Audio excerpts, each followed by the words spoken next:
Okey, Assalamualaikum, jumpa lagi dalam channel saya. Untuk video kali ni saya nak share pula lah macam mana cara saya pasang LED strip dalam satu karkas kabinet lah. Ini contoh lah ni. Untuk yang saya tak nak cerita lagi pasal profile ataupun dia punya strip ni sangat. Saya nak cerita cara macam mana kita nak buat longkang ni dulu.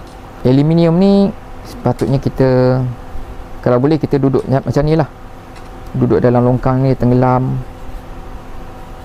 flush dengan permukaan karkas kita lah, permukaan shaft ke apa kan, rata.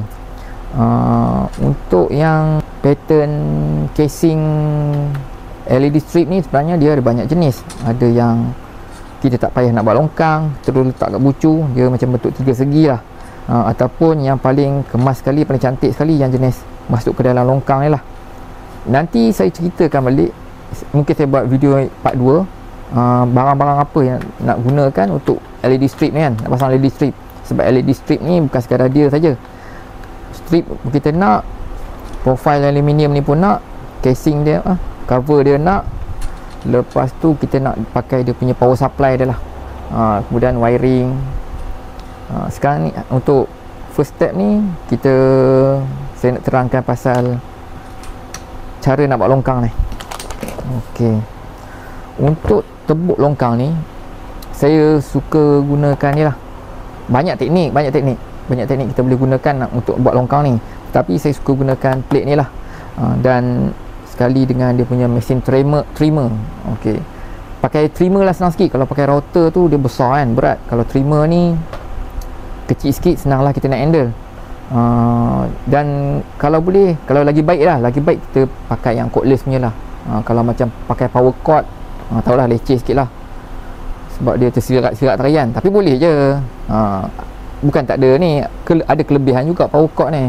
Power cord dia punya power supply dia tu, api dia tu maintain lah kan.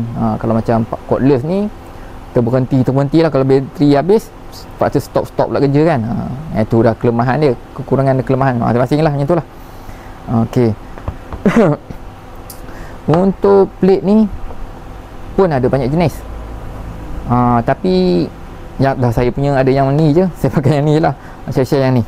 Memang selesa lah, sedap saya buat kerja. Siapa-siapa yang nak, nanti saya sharekan link Shopee, boleh tuan-tuan nak belilah kan. Okey, lagi apa lagi?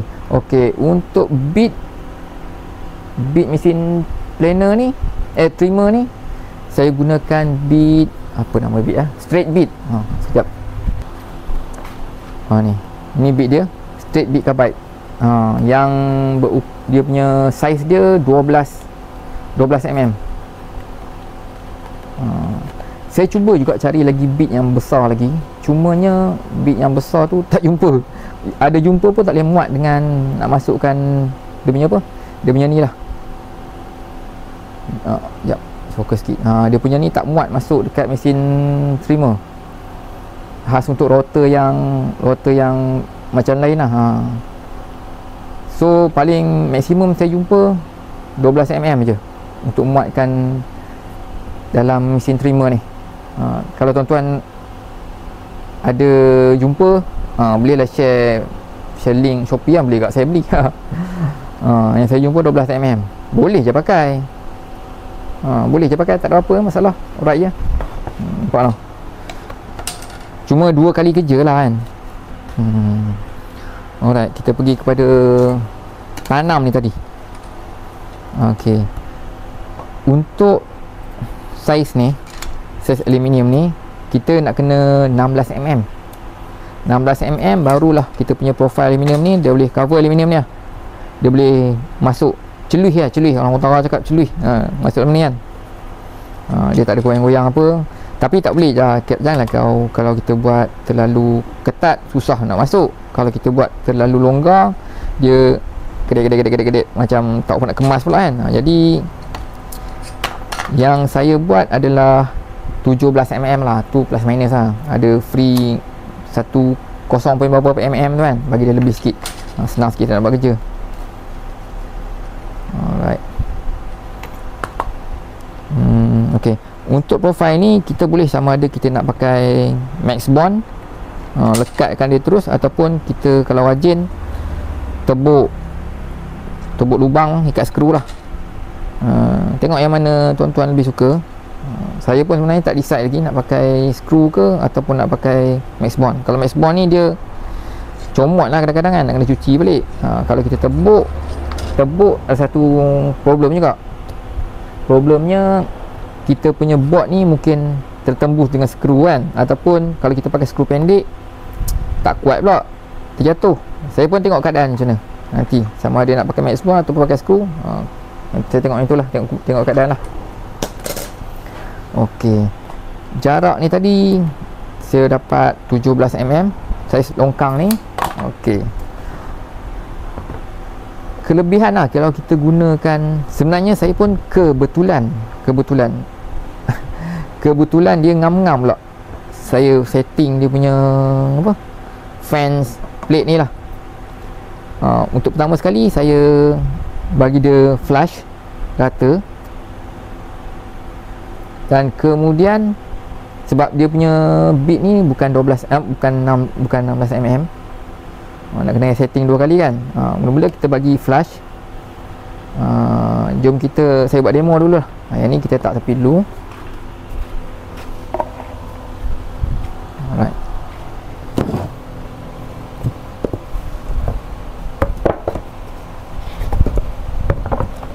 Okey.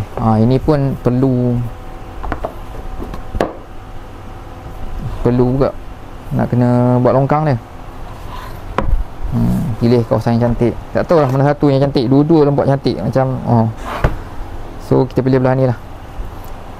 Ingatlah belah mana yang kita nak pasang kita punya LED strip tu. Kalau dalam karkas kita buatlah bahagian dalam. Jangan terbalik pula. Nanti penat-penat tebuk buat longkang dah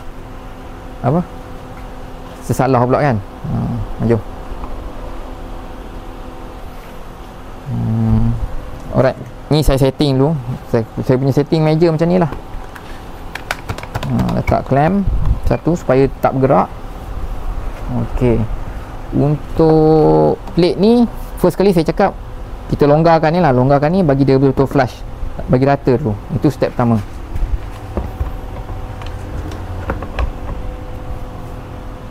Jangan terbalik lah. Kalau kita nak berbelakang, belakang lah.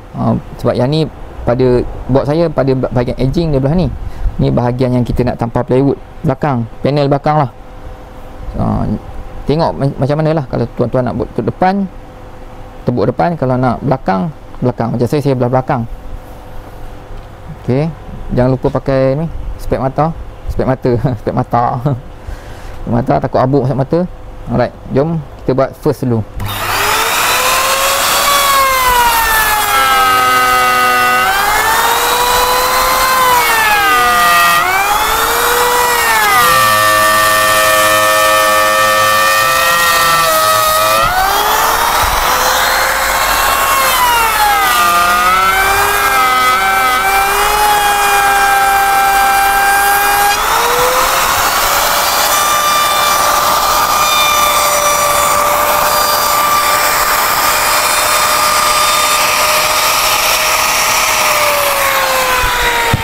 Okey, ini first. Saya lupa nak cakap tadi, kita punya bit tu turun berapa mm. Macam saya buat ni, saya turunkan bit tu lebih kurang dalam 8mm. Ni kita adjust ni kan, dia boleh okay. Saya malas nak buka pasang, tapi bit ni lah kita turunkan dalam 8mm. 8mm sebenarnya dia nak masuk 6mm je, tapi biar kita ni kalau ikutkan thickness casing strip ni dia 6mm, tapi saya buat kedalamkan sikit. Sebab kita tak boleh nak maintain 6mm. Kadang-kadang kalau kita buat ngam-ngam 6mm, benda ni dia akan terbonjol. Jadi biar duduk ke dalam sikit. Ditambahkan lagi sama ada kita nak pakai max bond ataupun dah naik berapa mm kan. Jadi saya turunkan 8mm untuk longkang ni. Ini first. Dan kemudian setting kedua, untuk setting kedua ni longkang ni tak cukup lagi, tak muat ni, tak muat kita punya casing ni. longgarkan balik.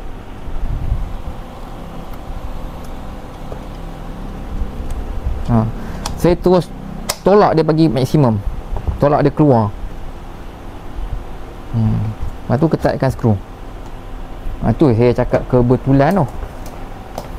Maksudnya terlebih lah. Tadi dia flush kan, dia punya plate ni kan, dia punya fans dia ni flush. Sekarang kita tolak keluar. Keluar dia akan terstop dekat sini lah, macam dekat sini lah kan. Dia tekan stop, lubang skru ni terstop dekat sini. Ok, boleh kita start pula yang untuk round kedua.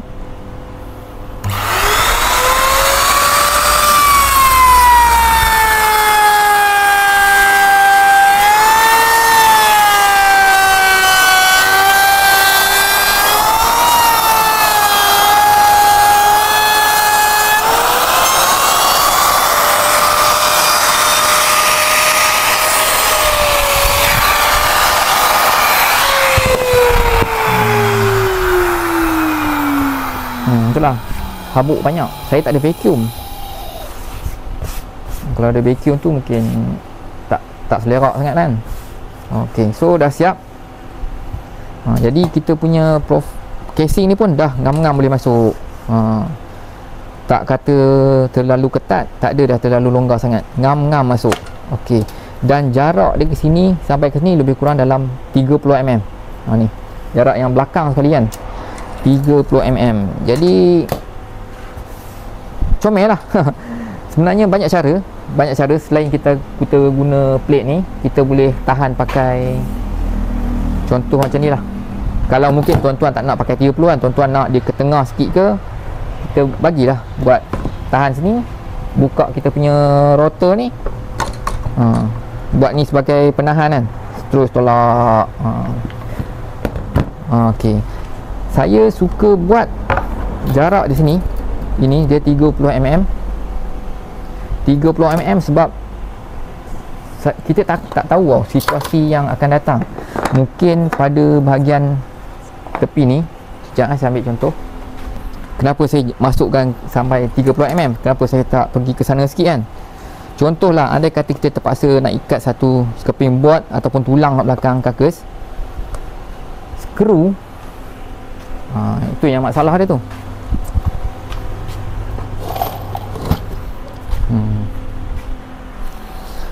Kalau kita buat lebih kan, skru ni kalau kita tembak dia akan terkeluar lah, menyebabkan pecah kat sini kan, ataupun terkena kita punya casing ni. Kalau kita ada satu board penahan kat sini, jadi tak adalah skru tu. Itu yang ada keselamatannya, kita enjak dia sikit kat depan. Saya ingat lagi macam tu lagi comel lah. Lagi praktikal lah kalau kita buat macam tu. Saya tak tahulah tukang-tukang lain, tapi kalau saya buat macam ni lah. So kita dapatlah satu permukaan yang sangat flush, rata elok, tak ada tersangkut-sangkut pun. Ngam ni masuk, ngam je dia punya apa ni. Ok, casing ni apa, profile casing ni itulah macam ni lah. Kita letakkan, yang ni boleh buka ni. Bila kita dah pasang dia punya casing ni, strip tu kita duduk dalam ni lah. Boleh juga sama ada tuan-tuan tak nak lah guna casing ni, terus nak tapai LED strip macam tu je kan, pun boleh juga. Tapi itulah, teruk lah, tak ada apa-apa kan. Seelok-eloknya kita pasang lah dia punya casing dia ni, barulah nampak cantik sikit. Cuma kos lah, kalau kita nak buat macam ni, harga tu kita terpaksa korbankan sikit lah. Agak mahal lah, sebab yelah kita nak kena beli strip satu hal, lepas tu casing satu hal, lepas tu dia ada satu lagi power supply. Power supply pun kita nak tengok berapa keluasan yang kita nak pakai strip tu. Saya dah lupa sebab saya punya balas dia punya, saya punya power supply tu saya tak beli, belum beli lagi. Kedap boleh tunjuk tu lah, nanti saya akan buat video kedua pula pasal benda-benda macam tu. Kat mana dia? Mahal, kos dia mahal sebab itulah kita nak beli strip, lepas tu nak kena beli casing, housing ni semua, lepas tu nak beli power supply, dan yang paling buat kos lagi tu cara pembuatan dia lah. Kita nak buat satu kakas kan, nak buat longkang itu makan masa lah. Itu pun ada kos jugalah, sebab kita nak bayar gaji, sama ada gaji budak atau gaji kita sendiri lah. Macam saya buat sendiri, mesti saya nak gaji juga buat benda ni kan. Makan api elektrik semua. Kalau sekeping dua keping mungkinlah kita boleh pejam mata lah. Tapi kalau ada banyak-banyak macam ni, kita nak buat longkang tu, buat ni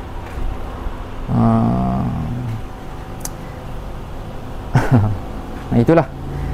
Tapi walaupun saya cakap kos dia mahal, saya rasa saya punya harga tu tak membebankan.